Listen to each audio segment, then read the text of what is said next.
12 marta firibgarlik bilan 29 yilga qamalgan Said Selmer degan firibgar bo'lgan.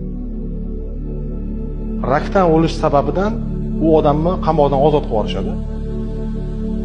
Selmer ozodligiga chiqishi bilan gazetalarga e'lon berishni boshlaydi.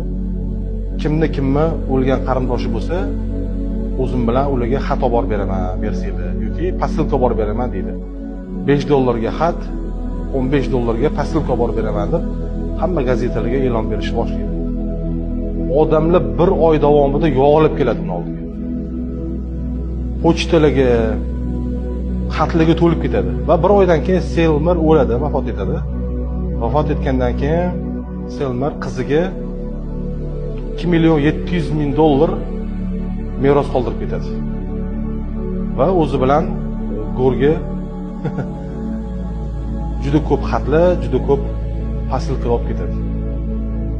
Bu ish albatta xunuk ko'rinishi mumkin, ammo odamlarni fikrlamasliklari, turli g'ayritabiiy mo'jizalarga ishonishlari paradoksal holat.